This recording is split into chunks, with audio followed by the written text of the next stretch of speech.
Memang nyata. Mungkin yang dengar tadi tu dengar lah. Gila saya punya terkejut, Mat. Assalamualaikum geng, welcome back to my YouTube channel Zack Super Official. Okay geng, so hari ni saya nak tunjukkan kepada korang dua tempat yang sangat misteri dalam car parking multiplayer geng. Tanpa membuang masa, let's go. Okay, so tempat dia kat sini geng. Santai. Tu dah terlajak bang. Ke sini bang, masuk kiri. So kita kena amalkan pasang signal geng. Orang nak gimana terlajak?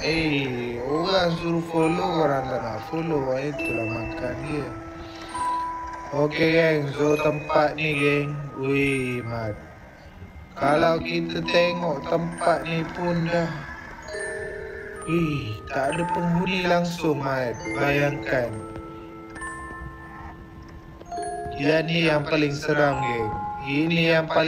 geng. Kereta kat depan ni geng.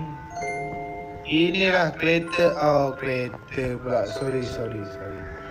Okay, so saya akan cerita kepada korang kisah sebenar rumah ni geng. Rumah ni sebetulnya geng, dulu geng, elok je geng, macam ni.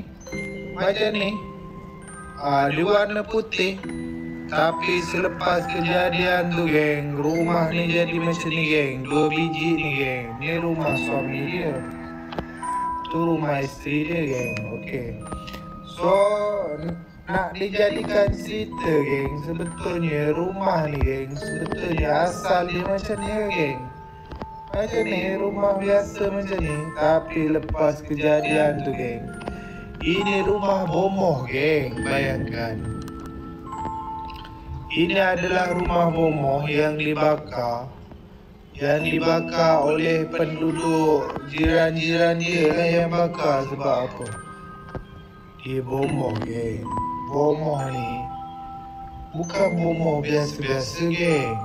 Ni bomoh jadi santau punya geng. Siapa yang nak